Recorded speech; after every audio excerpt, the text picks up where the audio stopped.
Welcome back to the 78th episode of the BatChums podcast. I'm Drew Leiter, and joining me tonight is my co-host, the man, the myth, the new legend, Mike Gordon. Howdy, darling. Sorry, I couldn't resist that last little ode to Morticia Adams here on this episode. But yeah, this is a fun one. It's the first part of another three-parter, dude. Yep, I'm looking forward to it. We'll see if we give it the old thumbs up or thumbs down. Yeah, and unlike the last three-parter that we did, which was just a little while ago, um, I have no memory at all of this three-parter. If you had put a gun to my head and said that the Penguin and Marsha Queen of Diamonds teamed up for a three-parter in the second season of Batman, I would have been like, I find that very hard to believe. I would have I don't remember this at all. Now, this is only the first part that we're doing here, so I've only seen the first part. Maybe as other parts we watch other parts, it'll ring some memory bells for me. But yeah, did you recall this at all? Did you know that this happened?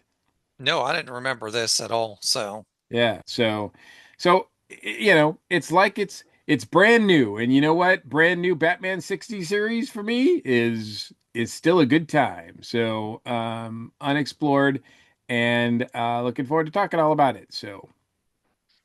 all right, this is Batman Season 2, Episode 42. Penguin is a girl's best friend. Episode aired Thursday, January 26, 1967, directed by James B. Clark and written by Stanford Sherman. So, as we've mentioned many times before, James B. Clark directed a number of episodes of the Batman series. He directed 15 total, and that is second only to our boy Oscar Rudolph with 36. And of course, our he's in between. He's sandwiched in between Oscar and our good friend George Wagner with two double G's with 10. So he also directed the original Marsha two-parter that introduced Marsha Queen of Diamonds. So it makes sense that he would be in this one. Written by Stanford Sherman. Again, guy wrote 18 episodes, so we are well aware of him. He wrote the wonderful two-parter where the Penguin runs for mayor, which we love so much.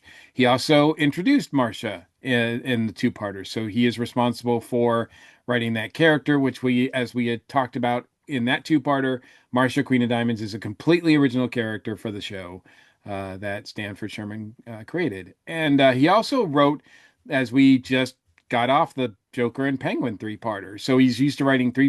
This is his second three-parter that he's written as well. So, but these are guys that are well familiar with the show and have contributed greatly. So this should be a great episode, Drew. I expect great things.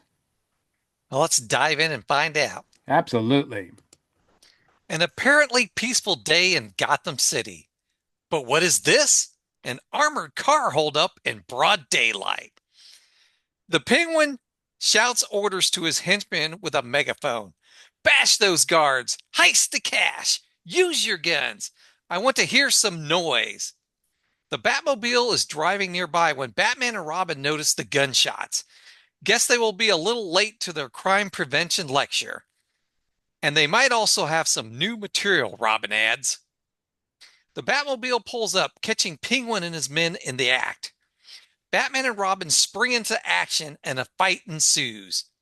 Penguin yells at the dynamic duo to stop this outrageous intrusion. Cease and desist!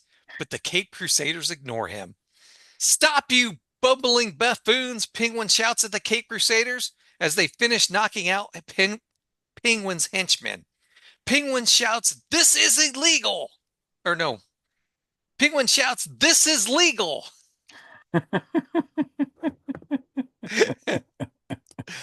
Batman asks Robin if he's heard anything about legalized thievery. Robin can't say that he has. Penguin swears he'll wipe Penguin swears he'll wipe their silly smirks off their faces in court. He'll sue them for assault and battery, even aggravated interference. Mother McCree! What is happening? Chief O'Hara rushes up beside Penguin. Penguin puts his arms around Chief O'Hara's shoulders like they're best buds. Yeah, this is O'Hara, kind of fun. I like the Batman's comment when he's looking at what he says to Robin, like, notice how he says something, paraphrasing here, but he says something like, look at the deterioration of the criminal mind, Robin." Like he's like talking about how like he's descended into madness, and even though we find out later, Batman knows exactly what's up here, but yeah, it's a fun little scene. A couple things that I want to point out before you go on is that again we see that Penguin is trying to convince everybody that he's on the right side of the law. He's using the law against Batman, which he's done over and over again. So I like that consistency with him. Um, and look, I just love the Penguin's custom megaphone. Whoever in the prop department designed that megaphone, because not only is the megaphone shaped and colored purple, but it's shaped like a mini umbrella, but then it has a mini umbrella on top of it as well. Like it just like even a smaller umbrella on top of it. It just looks so awesome. Like I'm just saying, if I had a Batman museum, that is an item that I would want to include in my Batman museum because that's really awesome. Also want to point out here too that now the henchmen throughout this episode, they don't get any love really because they are completely uncredited. Usually they credit the henchmen, but in this episode, they are not credited. Now, even though these guys didn't really do a lot of significant work outside of Batman, I do want to mention their names to give them a little bit of credit. So, henchman number one is played by Frank Barron. Henchman number two is played by Albert Caven, sorry, and henchman number three is played by Steve Conti. So, those are the three henchmen. They are uncredited for whatever reason, and I don't know if they've been in other episodes before, or there wasn't a lot on their IMDb pages, so they haven't done a lot of credits, including this. They haven't. They're lucky to get credit on. That's why I'm glad we have something like a resource like IMDb because it credits these guys because the show did not credit them.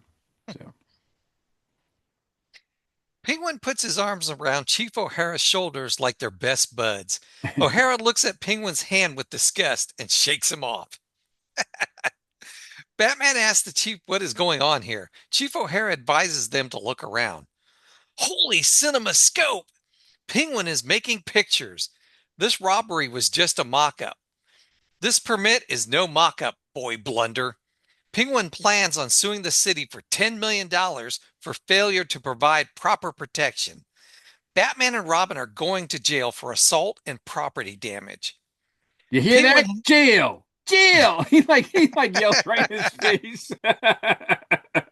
He and by the way, when they show the crew, my understanding is that is actual crew members from the series. oh, cool. Penguin has them like rats in a trap, but he's willing to make a deal. I'm willing to make a deal. And it I cuts to like the how he, music. I like how he took the megaphone, went right up to Batman's ear, and was whispering in it. Yeah, I love Dirk Burgess Meredith so much, and in this, and he uses that prop like throughout the whole episode. Like every time he talks to someone, he puts that megaphone in. So it is great fun to watch him at work here. He's awesome. Yeah, I think he was having a blast using that megaphone. Now, this isn't the first time that Batman and Robin, even on this series, have faced a arch criminal making a movie, right, Drew? Yes, I believe it was the Riddler, wasn't it? It was the Riddler. And at the end of last season, Death in Slow Motion and the Riddler's False Notion, the Riddler was making a epic film that was going to star Batman as well. It was part of his scheme. So it is, this premise has kind of been done. It was done by a different director and writer, so it wasn't the same guys. And the premise is going to end up being a little bit differently here. We don't know what the Penguins' end game is. And so we'll see what how that leads. But yes, so this is semi-familiar territory as far as the series goes. You could argue that the series is starting to repeat itself in doing stuff like this, and maybe that's true. But like I'm just sort of like we're still at the beginning of this, so we'll still have to see how it plays out. Back at police headquarters, Commissioner Gordon goes over a contract for Batman and Robin to appear in Penguin's picture. They've signed it. Chief O'Hara chimes in that it was blackmail. Batman disagrees, stating he wanted to sign it. Batman knew it was fake from the start. Batman saw the movie equipment as they drove up, but he didn't have time to explain. But he wanted Penguin to think that he had trapped them. It was the only way they could stay close to him without arousing suspicion. We just violently assaulted four guys just for fun. Now, I if we didn't get to the scene here with Batman saying he knew what was going on, I would have had a problem with this episode because how can you not know all that camera crew and stuff was around? Well, Robin didn't. Robin Robin didn't. apparently was daydreaming. Yeah, yeah. But Batman not noticing in that. Come on. Yeah, yeah. They do seem to be, I think I've noticed that in the last few episodes this season, there does seem to be an effort to make Batman aware of things and have things in mind and not tell us that he knows what's going on before we know what's going on. So that sort of Batman that's always 10 steps ahead that we see in the comics. I think we've mentioned that he is appearing more and more in this series this season than he was in the first season. Yeah, I'd have to agree with you on that. At Penguin Pictures, Penguin is wondering where Marsha, Queen of Diamonds, is. She's 2 hours late. Penguin calls the prop department and learns they have ordered milk for scene 12 tomorrow. 24,000 gallons. That's a fun My, scene too because he's constantly prop department. No, this is costumes. Prop department. No, this is so prop department, and he's using the megaphone every time. Like he's just, it's a fun scene. It's that's what Burgess Meredith adds. That's why you pay Burgess Meredith the money because he can make a scene like this, which is so small, into a delightful like few minutes. He's just really fun, and this is not a big surprise that he's teaming up with Marsha because obviously they said so in the credits. And my understanding is the publicity for this. They had ads in the newspapers as well as TV Guide and all that kind of stuff about that Marsha was going to guest star in this because at this point, Carolyn Jones is still, she's coming off of the success of Addams Family. She's still a pretty big TV star, so it is a big deal that she's in these. And yeah, my understanding is that she was there's not an issue of who the Penguin was going to team up with. It was always going to be Marsha here. So interesting that they had plans to use Marsha again, and they really felt good about it. Because I think we liked the original two-parter that she's in, but it wasn't like, ooh, we need to see her again. I don't remember we were. I mean, I always like to see, Carolyn Jones, so I'm always up for that. But yeah, it is kind of interesting that they sort of put her in plans to use her again. Marsha, Queen of Diamonds, has finally arrived. She wonders how she is going to get across the football field of an office. Penguin suggests she hop in the Pengy mobile and ride across. Yeah, the the scenes before that where she first enters and her outfit, which she's adorned by diamonds and she's wearing a sparkly outfit in and of herself, is blinding to the penguin. The penguin just like, what is going like, tone it down. And then yeah, she rides over in the Pengy buggy, which is kind of fun. I wish I had a Pengy buggy, Drew. That looks like a little fun little. But again, props to the props department because the Penguin might have been yelling at them, but man, they are doing their due diligence here because the Penguin megaphone looks cool. And the penguin buggy looks pretty fun too. Penguin asks Marsha to be a partner in his motion picture company. She agrees if she can be the leading lady with a love scene with Batman. Marsha plans to have her Aunt Hilda whip up a love potion that will put Batman under her spell. Yeah, because that worked out so well last time. Yep. Uh, and not for nothing, but she could get a pengy out of it. Yep. Marsha also indicates she'd like to win an Oscar, but Penguin explains to her if she sticks with him, she is liable to win the most coveted award in motion pictures, a pingy. Yeah. Who Oh, wins it? actually, he says a penguin. Penguin. But everybody would call it a pengy. Like, Yeah, they if would. it, yeah, You because know they would. yeah, absolutely. Pengy's used, that word is used a lot in this episode. I don't remember them every once in a while. I remember somebody referring to him as Pengy, and obviously in the well, if you remember in the two-parter or three-parter he was with the Joker, one of the Joker's henchmen tried to refer to him as Pengy, and he almost got his face like beaten up because Penguin was not having it. Penguin, that's Mr. Penguin to that's Mr. Penguin to you. So, yeah, so he's pretty sensitive about that. But when it's Marsha, that's it's okay. Back at the Batcave, Batman has pored over Penguin's script. He hasn't found anything suspicious. Holy miscast, Batman! Penguin has cast them as barbarian bandits fighting as gladiators in the Colosseum in ancient Rome. Batman tells Robin to take a look at scene 12 on page 33. Batman thinks someone from the Gotham City Film Decency League should take a look at the script.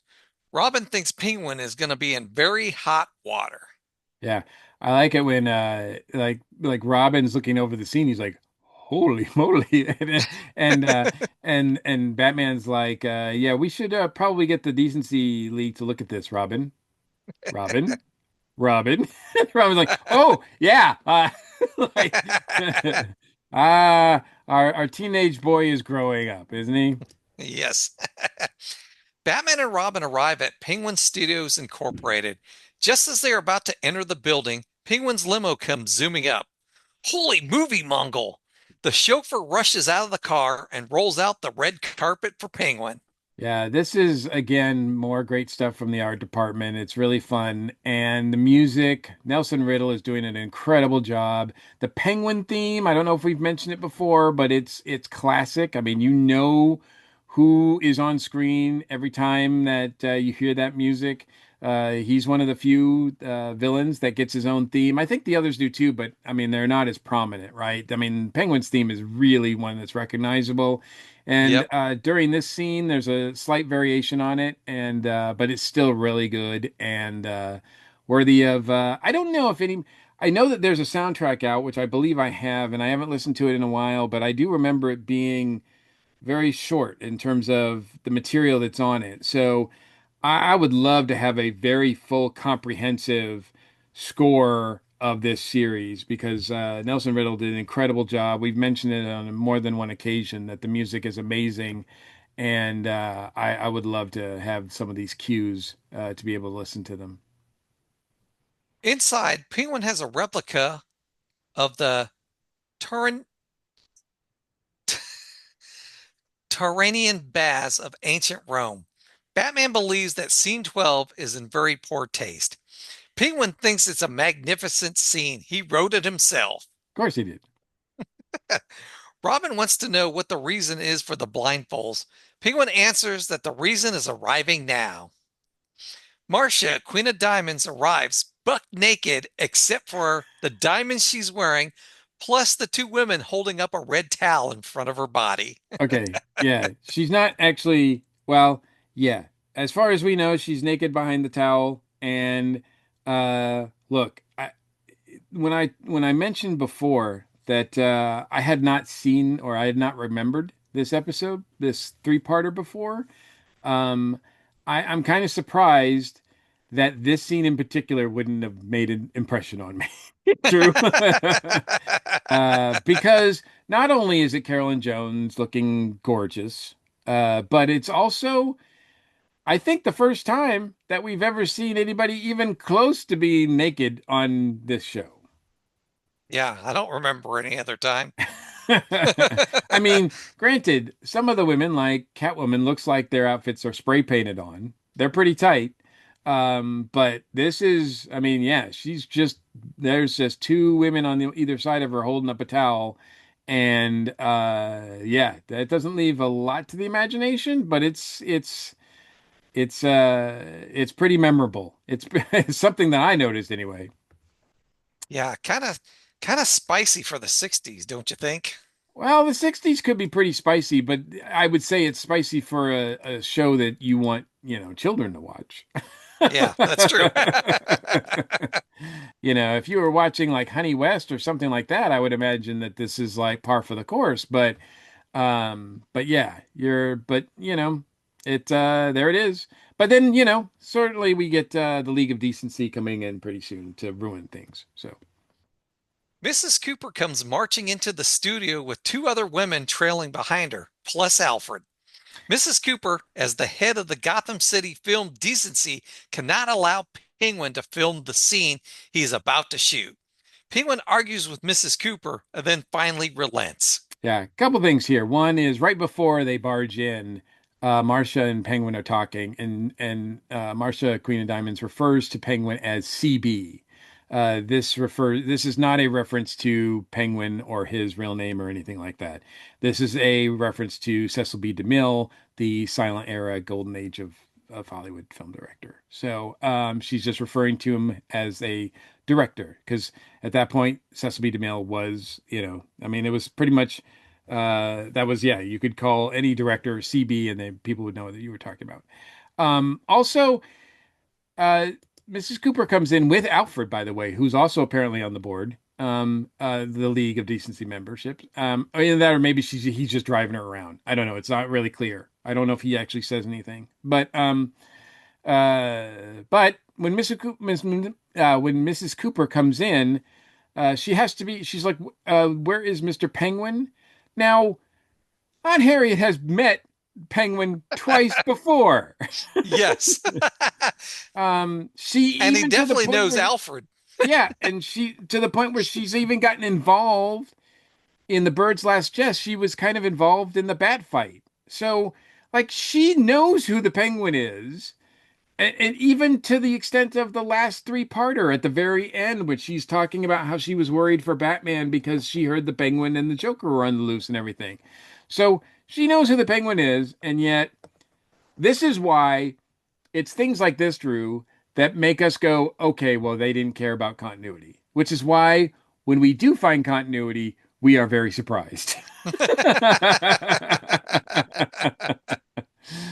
Because there's no continuity here. Yeah, she's actually seeing Penguin for the very first time. But the interplay between the two of them is really fun, and it's a great sequence, I think, too.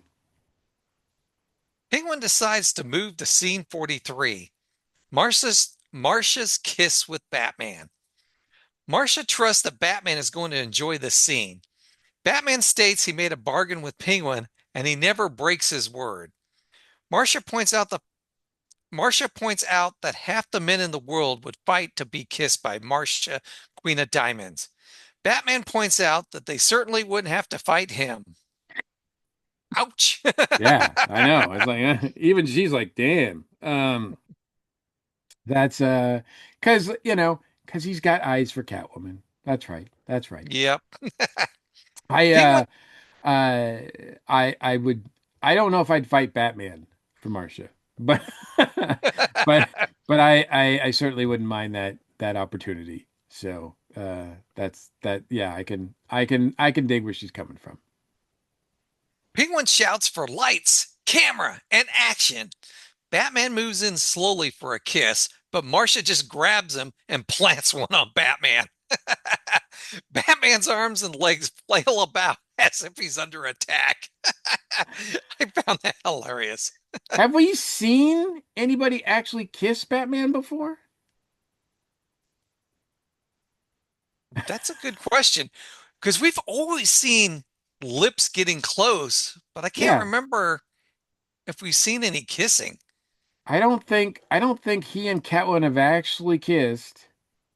I don't think at this point, and like I said, I think they've come close, like in that three-parter with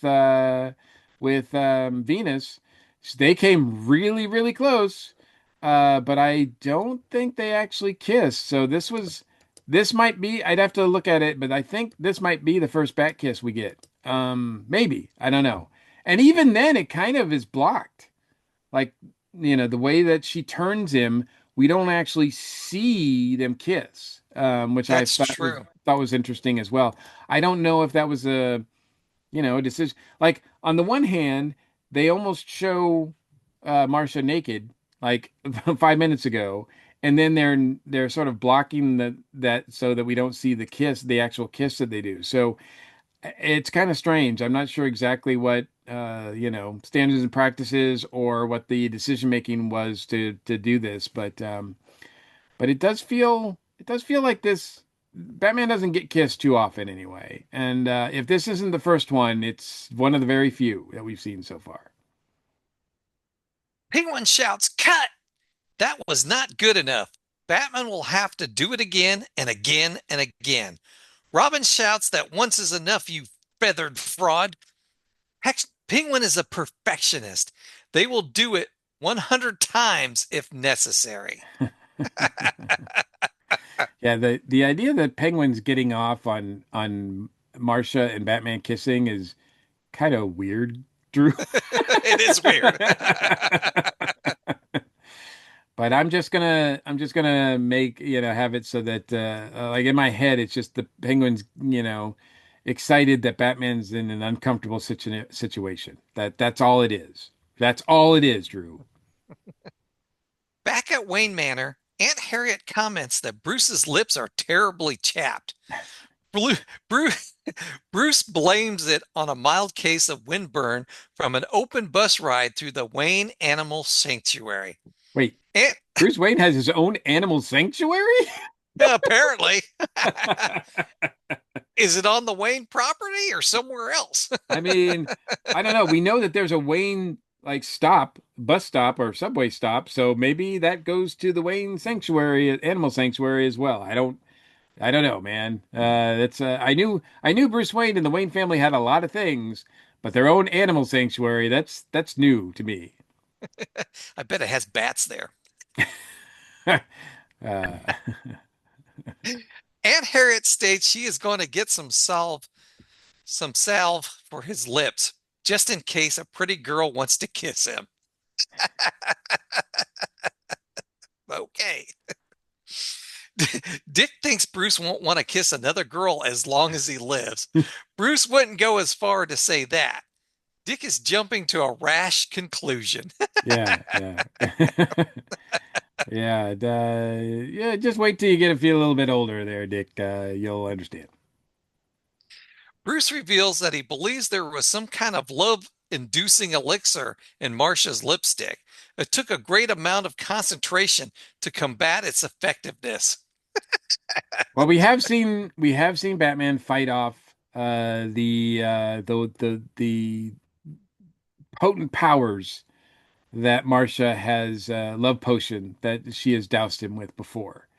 So it's on brand that he would be able to fight it off again this time. Penguin Especially is since we shooting find out later that this is not a very strong badge. Penguin is shooting tomorrow's scene at the Gotham City Museum of Antiquities. Bruce reveals he planted bat homing devices on every object of art. Alfred appears. He has been keeping an eye on the bat radar scopes. Nothing has been stolen yet. Bruce expects some of the objects will be moved before the night is over. Back at Penguin's office, Marcia believes she was magnificent in the love scene with Batman. Penguin states Marcia's lipstick left Batman colder than an iceberg. Aunt Hilda's potion failed. Marcia pays a visit to Aunt Hilda. She meets Mortimus, some creature in her cauldron. Aunt Hilda left a potion in it overnight, and the next morning there was Mortimus. That was a Mortimer. strange. His name is Mortimer. Get it right, Drew. Oh, it's Mortimer? I thought he said Mortimus. It's Mortimer. And Okay. Mortimer is awesome. I don't know if we're going to see him throughout this three-parter, but we between this and the clam in the other three-parter, we're seeing use of creatures on this series and puppets that are really cool, I think. It's an adds a new dimension to this series. So it didn't really go there the first series, the first season, and even into like the most of the second season. But here we're starting to get some more weird creatures. Now I understand that Mortimer was a callback of sorts to a monster that Adam West faced in an episode of The Outer Limits that he appeared in called The Invisible Enemy in 1964. This was right before he did Batman. So I am not familiar with that episode of The Outer Limits, so I couldn't tell you what monster had to do with Mortimer or whatever. But that's one of the notes that I looked at saw that that was a thing. So that's possible as well. But it was fun seeing like a little Mortimer puppet show up in the Cauldron. And hey, we get to see Aunt Hilda again, played by the lovely Estelle Winward, and her and Carolyn Jones. I think we talked about in the two-parter.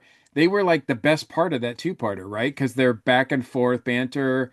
We wanted to see more of Aunt Hilda and Carolyn Jones and Marsha talking together. So it was nice that not only does Marsha come back in this one, but we also get Aunt Hilda as well, and then they're really really fun.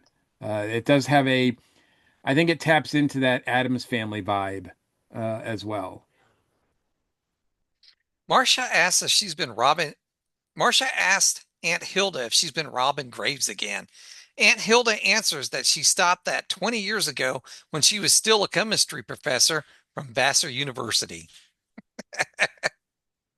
Marcia reveals that the lipstick potion was a complete failure. Aunt Hilda reveals she ran out of chameleon tongues. She could make another with old toads, but she is out of those too. New toads would never work. Aunt Hilda needs some old toads. The next day, Batman and Robin are at the Gotham City Museum of Antiquities preparing for the day of filming. It does not look like Penguin stole anything. All their homing devices seem to be in place. Penguin overhears Batman and Robin. A great filmmaker like himself would never stoop to petty theft. It's ridiculous. Robin states that the only thing ridiculous is believing that the Penguin is a great filmmaker. Penguin writes the lines around here. Boy, blowhard. Stick to the script. Penguin must prepare for the next big scene. Mr. Tamber rushes up to Batman and informs him that the museum's priceless collection of 15th century chainmail is missing. Robin states that impos- Robin states that is impossible. Batman believes that there is one factor he may have overlooked. The metal alloy in that armor could have set up a magnetic field that could have been blocked by their homing transmission. They, the dynamic duo will do their best to get it back. In the meantime, Batman has Mr. Tamber leave the room. He suspects trouble. Penguin starts the scene early. Penguin's henchmen are dressed up as ancient soldiers. A fight ensues with swords, shields, and spears. Batman and Robin quickly dispatch Penguin's men. Penguin turns on a spotlight on Batman and Robin. Batman warns Robin to shield his eyes. Suddenly, two henchmen wearing sunglasses throw a net over Batman and Robin. They are captured. Dun dun dun. Batman and Robin are tied up and placed on a catapult. Penguin explains that Batman and Robin will be flung into the sky and across Gotham City. When they land, it will cause a big splat. It'll be filmed for prosperity. Penguin has strapped cameras to their legs. Using a cigarette, Penguin lights the rope on fire. Penguin wishes the mass missiles a good flight. He and his men will be watching from a better vantage point. The Cape Crusaders to end smashed flat? while Pingy's cameras record the splat? It too, Pingy. Friends, Romans, countrymen, find out next week. Same bat time, same bat channel. So the catapult thing is not a bad cliffhanger image. I think it looks pretty cool. It's well constructed, and it looks like you know, they're in a predicament again, and I have no idea. I stopped guessing how they're going to get out of these, Drew, because Yeah, sometimes well, it just doesn't make any sense. exactly. Who knows? Are they going to have bat parachutes or? Yeah, exactly. They could activate bat parachutes on there. I don't know. But I noticed they had their belts. So yeah, that's one thing I've been surprised at. We're over halfway through season two, and I remember them only getting their belts taken away like once. I thought it happened a lot more in this series. yeah, no, it doesn't. I guess the villains are too confident in their abilities, and they'll make them pay usually. Um, but overall, it's fun. Like I said, I don't know why I didn't remember this one because it's not a bad first episode. Marsha's not a bad baddie. I mean, she's kind of bland as a character, but I think Carolyn Jones understands the assignment, and I think she works well with Burgess Meredith. Of course, Burgess Meredith could work well with a broom. I mean, we saw Or a him alone megaphone. we saw him alone on a phone and a megaphone and just like, chewing scenery for a couple minutes, which was fun. So, and this one moves along pretty quickly. I don't know. I don't know if it doesn't have the same epic feel as the other three-parter as far as this one being potential movie material, like released as a movie or anything like that. Even though it is a team up of two baddies, it just doesn't seem to me as big a deal as the previous one with Penguin and Joker. But I still think I thought it was pretty fun. Yeah, I thought it was fun too. And it's nice to see not only Marsha back, but Aunt Hilda back as well. They're really fun. It would be cool to see Aunt Hilda in on some of the action, but I don't know if we're going to get that. Certainly Penguin and Aunt Hilda having a scene together would be awesome. And maybe even Penguin and Mortimer. Who knows? I don't know if Mortimer has more to do in this two-part. I'd kind of be disappointed if he doesn't show up again. Like, if you bring out Mortimer in the first part, you're gonna have to do something with them in by part three, I would think, right? I would think. We'll have to see.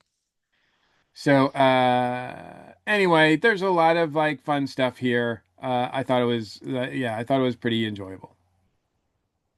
All right. Well, that wraps up another episode. Do you have a shout out, Mike? I do. This is kind of self-serving, and it's the middle of I don't know when this is going to air, so I'm guessing that it'll air sometime in October, which for me is always in the middle of spooky season. I love this time of year, as many people probably know who know me and follow me on various social media and whatnot. But one thing that I do every year in October is I watch a lot of spooky movies.